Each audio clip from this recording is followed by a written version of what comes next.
In today's show, the Blazers falter to open their road trip, losing in Minnesota. And where has the clutch gene gone? Welcome to Locked On Blazers. Let's get into it. You are Locked On Trailblazers, your daily Portland Trailblazers podcast.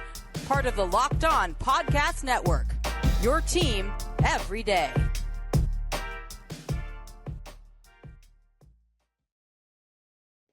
What up, world? It's your past first point guard and Trailblazers reporter, Mike Richmond. You are listening to another episode of Locked On Blazers, part of the Locked On Podcast Network, available wherever you get podcasts and also on YouTube. Thanks for making this show your first listen every day, coming at you every single weekday, Monday through Friday. So make it your first listen every day. Locked On Blazers, your team every day. Today's show, we're going to talk about the Blazers' loss in Minnesota. They open up a 3-game road trip by losing to a team that they could absolutely beat. It was frustrating, and it came down to the final 4 minutes where they just came up short yet again. I want to talk about the loss of their clutch gene, something they were doing early in the season that has fallen away, and then we're just going to hunt for silver linings. This was a frustrating game, and I will go full Sherlock Holmes and search as hard as I can for real silver linings. I think I've found some, so that's what we'll do to close the show. But before we do that, we got to do what we do. Fastest recap in the West. The Blazers lose this game 113-106. They don't hit their magic number of 115, so they lose. That's how this works. They started slow. They were down as many as 13 in the third quarter and ended the down as many as 13 in the first quarter, because that's how the game starts. Ended up closing the quarter down 29-24, but only because they had an 8-0 run to close the quarter, sparked by a three from the corner from Jeremy Grant, and then a steal and a three at the buzzer by Shaedon Sharpe. And it's only down 5 at the end of one when they should have been down double digits. They really struggled, and Damian Lillard really struggled to open the game. They were turning the ball over early, and because of that, they were playing from behind to begin with. They're down 60-53 at the break, but Jeremy Grant kept them in this game. Jeremy Grant scored 20 of their first 38 points, and his 20th point was as good a Jeremy Grant sequence as you're going to see. He's on Anthony Edwards on the left wing. He jumps the screen the first time, gets over the top of the screen, and stays in front. So then they rescreen, and this screen's going towards, it's like an empty corner screen going towards the sideline, so away from the center of the court.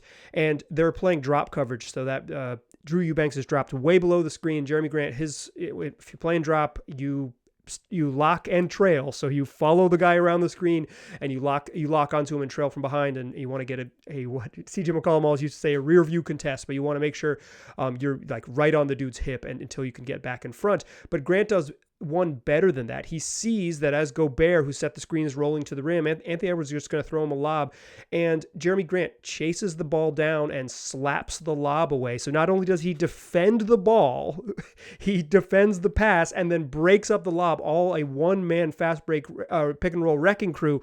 The Blazers go the other way. Jeremy Grant actually fell down on that play. More on that in a moment. Comes running the other way.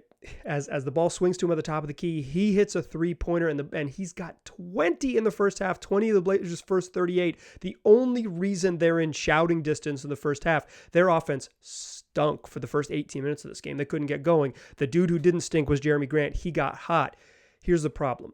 According to the broadcast, at least, that moment where he slapped the lob away from Rudy Gobert, Jeremy Grant hit his quad. He got quad contusion is what the team called it, but a bruised quad. It looked like Rudy Gobert's knee caught him in the leg. He continued to play, but he briefly left and was considered questionable return, and he came back. From that moment in the second quarter, he only scored 6 more points. It just was not the same basketball player. He's had some quiet second halves this year, but he was carrying the offense, shooting really well, scoring at all 3 levels, scoring in transition. He had been the guy who was propping him up on a night when their other scores weren't really going. And that moment when he emphatically was like, no, trust me, I'll score more than half our points, he hurt himself and was not the same. Blazers down, like I said, 60-53 at halftime. They hang around in the third quarter, even take a brief lead and go into the fourth down, 89-85, only down 4, led twice in the third quarter, or in the fourth quarter, at the end of the game. They led at the 11-minute and 14-second mark when Jabari Walker caught a A pass that was intended for Nurk, then Nurk kind of tapped off the rim, and Jabari Walker reading from the baseline and crashing the glass like he does so well, just finds a loose ball, dunks it home. Blazers go up by 1. They led for 17 seconds. Then, a couple trips later, Yusuf Nurkic, pick and roll, gets it to his right hand. Nurk had a couple weird misses where he didn't want to use his left hand, gets to his right hand, swoop, scoop, righty layup, scores. Blazers go up 92-91. That was at the 9:33 mark. The Blazers led for 10 more seconds before Taurean Prince scored. They led for 27 entire seconds in the fourth quarter. 27 entire seconds. It didn't go great for them. They couldn't close this was a 2-point game with 4 minutes left. We'll talk about that in the second segment. They couldn't close. They lose 113-106. That's your fastest recap in the West. A little bit slower because Jeremy Grant recap in the middle of there. That's your fastest recap in the West. Jeremy Grant finishes with 26. Damian Lillard led the way scoring-wise with 27, but he did not have a good offensive night at all. He was 7 of 18 from the floor and 2 of 9 from 3. He just, he made some shots late, but this was, if you watch it, this was not a good Dame night. He was not himself, certainly not from deep. Anthony Simons, 16 points on 6 of 12 shooting. Josh Hart, just 1 point on 0 for 4 shooting. Yusuf Nurkic, 10 points, 8 boards, 3 assists. He ended up fouling out in 25 minutes. His backup, Drew Eubanks, came and fouled out in 20 minutes. There were no other Blazer centers on the roster because they just, I guess Abu Baji dressed in this game, so they had one available, and they could have played Trent Watford, but he was a DNP. Shaedon Sharpe, 13 points off the bench. On the other side, Anthony Edwards, they couldn't slow him down late. I thought they did an okay job on him until crunch time, and then crunch time, Ant got what he wanted. They went under on a screen and hit a 3. He got a couple shots at the rim. He finishes with 32 points, 17 and 12 boards from Rudy Gobert. Former Blazer great Luka Garza came off the bench and finished with 14. Taurean Prince in his first game back since November 25th. If you listen to yesterday's show, you know I'm a Taurean Prince guy. He finished with 11 points in 21 minutes.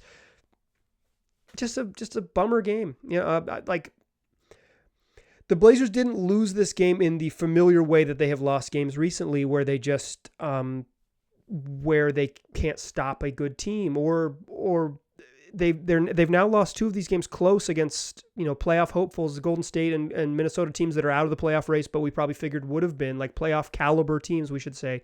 Minnesota might be worse than that. They probably are. They had lost 9 of 12 and 6 in a row before beating Denver on Monday, and now the Blazers on Wednesday. So maybe they're turning it around, but certainly not on the same tier as Golden State. I don't mean to imply that, but against competitive teams in the West is probably a fair way to say that. The Blazers' offense has melted down the stretch. It hasn't been really on the defensive end. It's been that the offense, in Golden State, they just couldn't get shots. They just couldn't get good shots. They didn't run enough good stuff. They ran bad offense, got bad results, turnovers, bad shots, led to easy points. In this game, it wasn't bad offense. It wasn't that, and it wasn't necessarily like bad defense. I think going under on one screen on Anthony Edwards was bad defense for sure, but this wasn't just it just wasn't hemorrhaging points like they have in the past. This was fouling too much, giving up rebounds, and just shooting bricks. A couple make or miss moments late in this game, and that's what I want to talk about in the second segment. The clutch gene, the thing that defined the Blazers when they were so fun early in the season, when they were winning games down the stretch, they've totally lost it, and their offense has abandoned them. And I think Chauncey Billups knows that, and I think he did something tonight that kind of suggests that he's looking to get a little bit more out of a team that should be better on offense, particularly in close games. So let's join me in the second segment, and we'll talk clutch genes. But first, I want to tell you about Built Bar. It's the best tasting protein bar that there is. It's the best protein bar I've ever had. I've been eating Built Bars for closing in on 3 years. My personal favorites are cookies and cream and peanut butter brownie, but you're going to find stuff you like. And now it's even easier than ever before. You can still go to Built.com and peruse all of what they've got on the website and order what you want, customize a box, whatever it might be. But now, for the first time ever, available at Walmart and Sam's Club. That's right. You can go get a 4-pack of your cookies and cream bars at Walmart, decide if you like them, and then you can go buy a full 16-bar box, or you can mix and match. You can you can go and sample them right away. So go to Walmart, go to your local Sam's Club, check it out, get some Built bars, or head over to Built.com and do it like you usually do. Either way, check them out. I like them because they got 17 grams of protein and they pack a punch, plus they taste great. So I've been telling you about these for years. Go find out if I'm telling the truth. It's Built.com. Go check them out. All right. Let's talk about the clutch team. I want to say this as a caveat. I think the NBA defines clutch as games that are within 5 points in the final 5 minutes. I think slicing any game, any portions of games throughout the season into 5-minute chunks is going to lead to some randomness. Pretty random. I don't think it is. I don't think it's a perfect judge, and I don't think it's like statistically meaningful. Friends of mine who are smarter stats guys, stats folks, think that in general, the clutch numbers in the NBA are maybe a little too noisy to be meaningful. And I think there's some truth to that. Certainly, I'm not enough of a data scientist to really parse that. I am someone who believes the numbers matter and looks at them a lot and tells you about them here on the podcast. But like that's the caveat, right? Is that I'm not sure that these numbers are like super duper meaningful. But I can't help but see them and feel like they match up with what we've seen recently from these Trailblazers. Prior to November 15th, Portland was 6-2 in clutch games. Started the year, first 8 games, won 6 of them. Those are games within 5 points in the final 5 minutes. And they did it because they just made shots. They ripped through teams with a 133 offensive rating. It's like 1.3 points per possession. So they almost make a layup every time down the floor, right? So it's a lot of points. The best offensive teams in the league are like at a 115 during the year. So 133 is wild, right? It's a full standard deviation away. It's like they were just ripping teams with an elite offense down the stretch. And they should, right? They got great shot makers. Damian Lillard is, one of the great all-time late-game players in the league's ever seen. Jeremy Grant is an awesome shooter this year. He's been an awesome shooter. Shoots off the bounce, shoots catch and shoot shots. Like, dude shoots, 40-some% from 3, 44% from 3 on volume. Dude can light it up, and he's got some individual offense to go get his own shot. Anthony Simons, a really, really good offensive player. Like, it makes sense that the Blazers would win close games because they've got 3 individual guys who at one point were all averaging north of 20, one of few teams in the league at that time that was doing it. Like, yeah, like if they're going to win, that seems to be the formula, right? It's why that 115 number I've been harping on all year. They're 10-2 when they score 115 points. They just don't win games if they don't score. That's this team. That's the reality of this team, right? It's just the absolute reality of this team. Early in the year though, ripping teams in the clutch, and then since then, November 16th on, they're 3-8 in games that have been decided by 5 points, that have been within 5 points in the final 5 minutes, including tonight. And their offensive rating is now just 100, which would be, the worst offense in the league if it were for an entire season. They don't score. It's not a perfect measurement because, like, in clutch situations, the variance is way higher. There's teams that are scoring, 1.54 points per 100 possessions or per possession. There's teams that are scoring 0.86 points per possessions. Like, like I said, when you slice it this small and you make this, it's like the numbers, the sort of normalizing of the 100 offensive rating would be this. That's not the best way to do it. The point is that they were scoring like 1.3 points per possession. Now they're scoring 1 point per possession. It's like it's a dramatic decrease.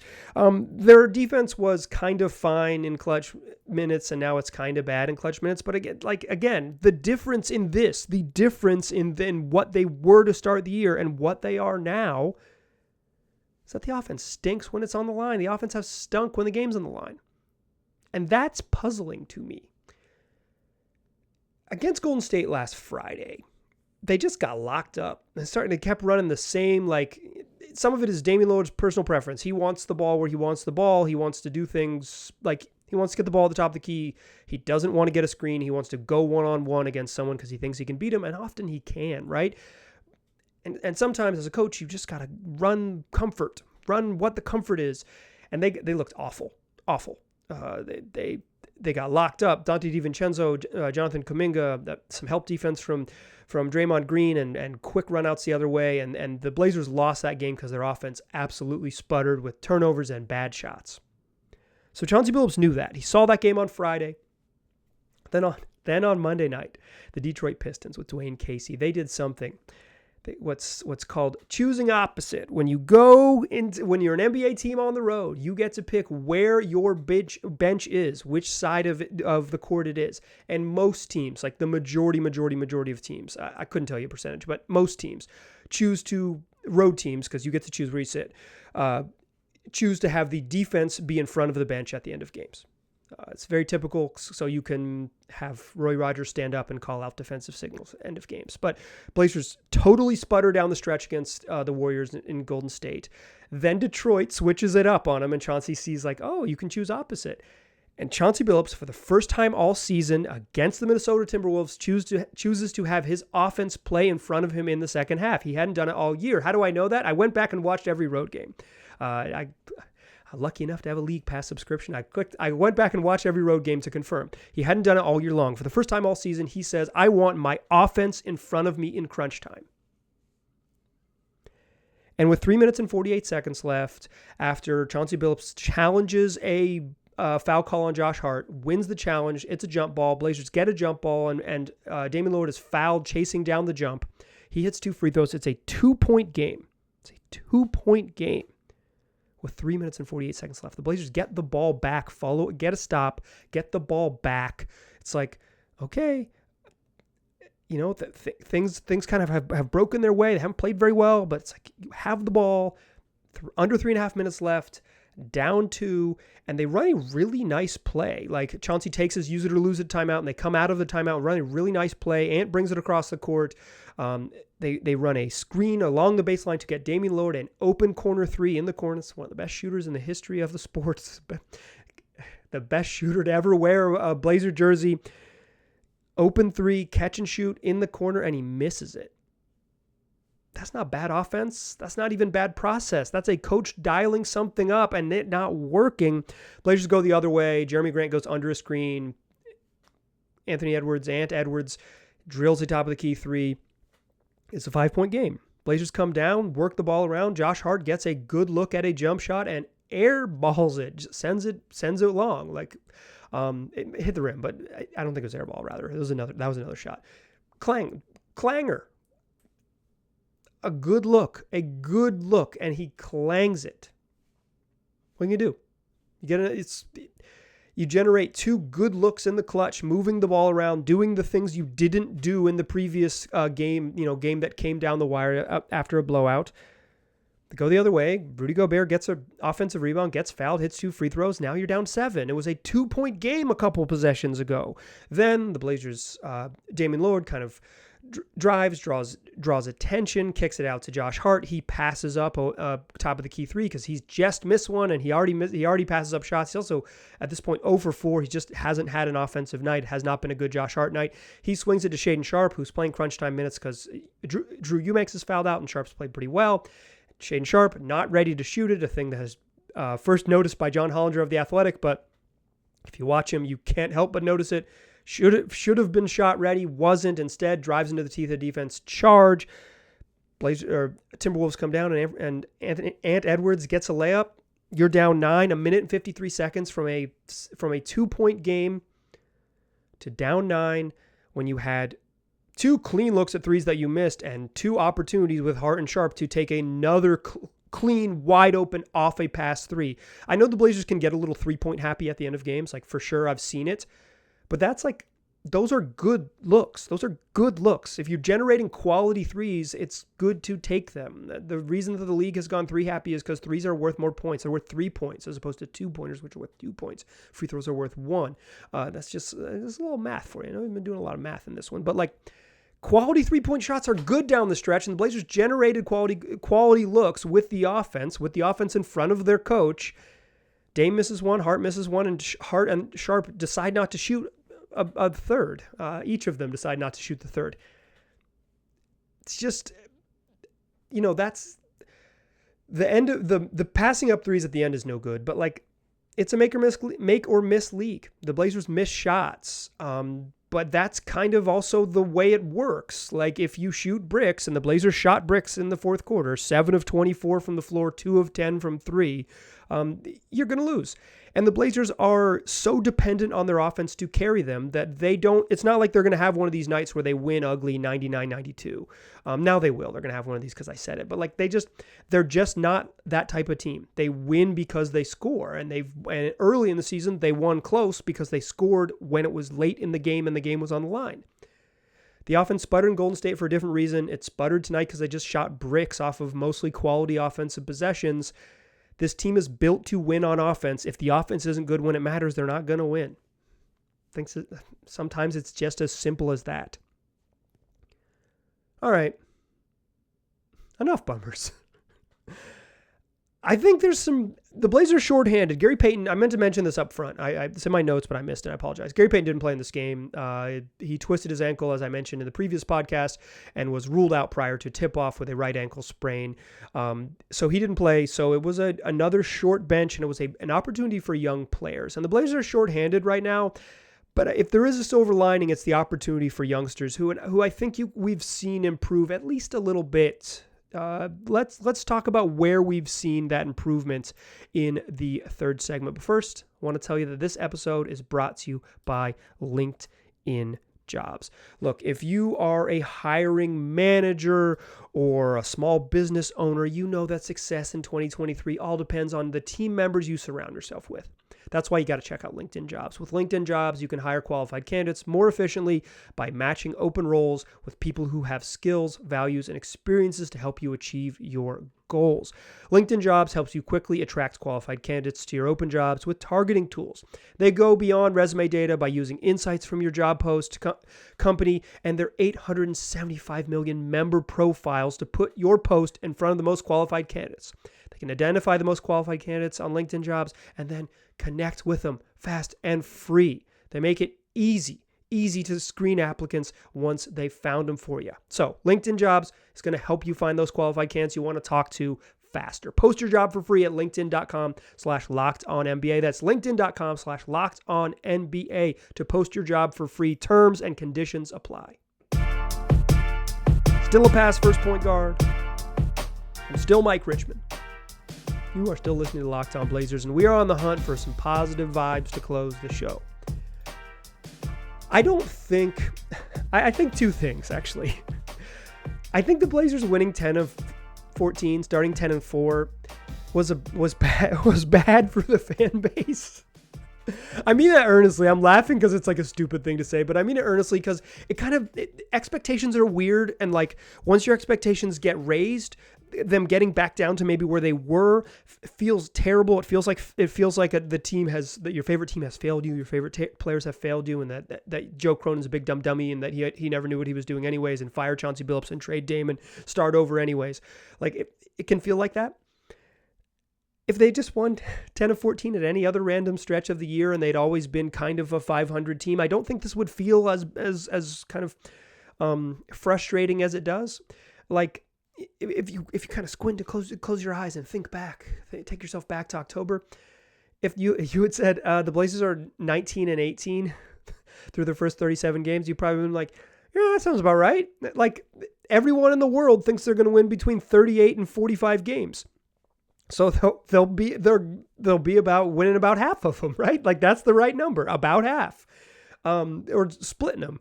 Like it's so. I think I don't want to bury them after this loss. Like this is kind of frustrating loss for sure, and but I don't think like in general a loss in Minnesota on this night like greatly dooms them. It just like it reinforces kind of many of the things you thought. It's like this team's got some flaws. One of their flaws is that they're just not deep enough. They do not have enough quality players off the bench, quality NBA guys off the bench. And without Gary Payton, they really don't have maybe any quality NBA players off the bench. There's two ways to acquire. If you're the Trailblazers, there's basically two ways to acquire those players. Trade for them or you draft them. not many teams in the NBA actually participate in free agency. You can sign Gary Payton's. You can't really sign upgrades beyond that. That's just like not how the league works. So the Blazers' path to like upgrading their depth is trade season coming up in the next month, or it's drafting guys. And the guys that they've drafted and one of the young players they've traded for look like they could develop into bench players in the future. I don't mean to paint this like, well, actually, if you watch the game close, like Shaedon Sharpe was really good. But I will say this. I think Shaedon Sharpe had a stretch in December where he looked like a 19-year-old and was playing poorly. I thought tonight he played legitimately pretty well. He had one moment at the very end of the game when the Blazers were down 7 when he should have shot the ball. It happens to him all the time where he's not shot ready when he's opposite the ball. I am sure the coaches harp on it, but like, players play. It'll be something he has to learn. Like he's got to be shot ready there. But beyond that, like I think Shaedon Sharpe played well. He had a sequence in the first half where he just like, he got the ball with Jalen Noel trying to put him, put him in on a highlight reel, and he guarded him chest to chest and they ended up knocking the ball away. Like he's struggled on defense a little bit. His shooting has dipped a little bit, but I thought tonight he played pretty well. He finished with 13 points on 5 of 7 shooting. Had 4 boards and assists.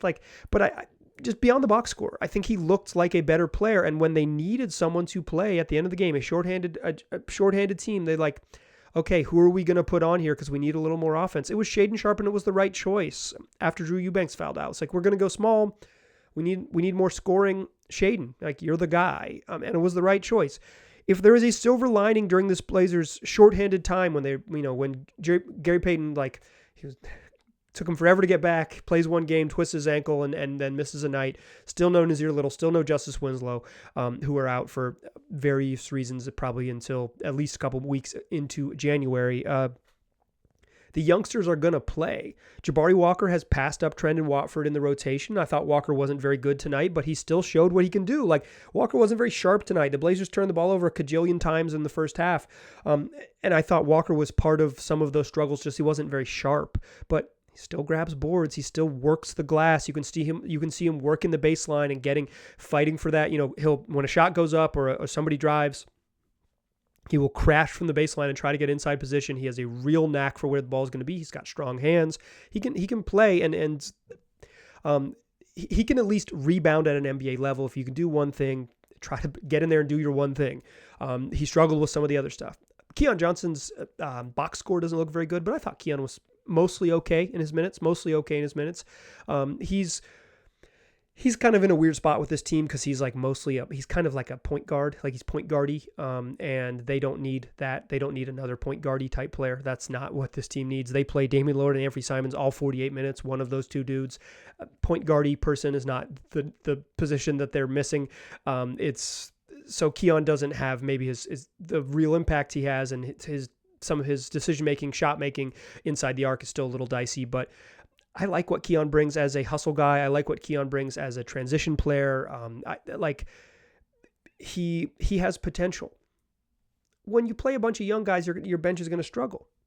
The first half, the bench didn't really struggle that much. Wasn't great in the second half, but and again, Chauncey tightened up the rotations down the stretch. But like, if there's a silver lining while the Blazers are hurt and while the Blazers are kind of up and down and mostly down, just like beating the bottom feeding teams in the league, San Antonio, Houston, and Detroit, and losing everyone else, getting young guys real developmental minutes has value because that's how you end up with an NBA bench.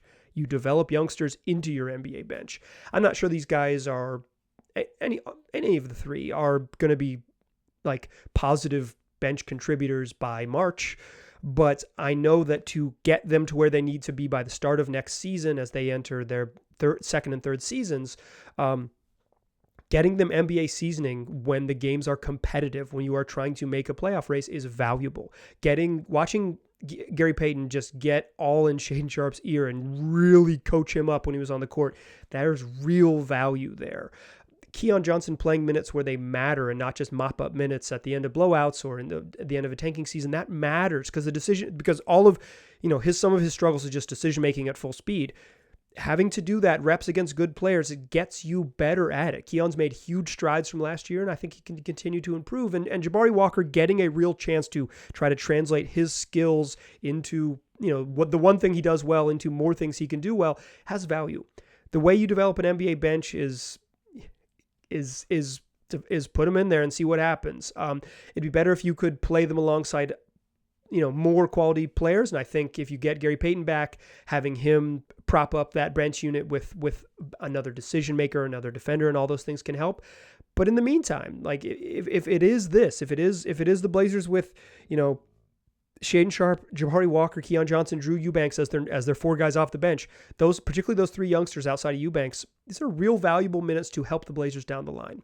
Does it mean that they're going to charge up the standings with that bench? No, they're going to struggle in those minutes. Does it mean these dudes are going to be high level playoff contributors because of these minutes in January? Probably not either. That's probably too soon to ask for it. But if you join me back in the Wayback Machine, the idea was that this season was going to figure out what you were and make the right incremental moves to go from, okay, we're pretty good and we're competitive to the next thing. And these guys getting minutes and playing helps you get to the next thing. That's a silver lining.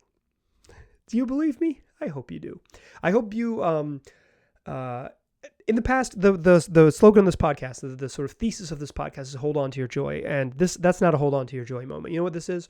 This is an indulge in joy moment. A friend of mine who is a irregular, sporadic listener to the show, we were talking about something else, breakfast cereals, if you must know. And he sent me a text that said, indulge in joy, bro. So that's what I'm telling you to do here. The Blazers are struggling a little bit, but if you watch these youngsters, maybe allow yourself to indulge in joy, bro. Or if you don't identify as bro, indulge in joy, my friends. Please do. Thanks for listening. Come back for tomorrow's show. Friday's show will close out the week. Look ahead to the weekend. It's going to be a bunch of fun. Don't miss it. Tell your friends about it. Make it your first listen every day. I appreciate you listening. I'll talk to you soon.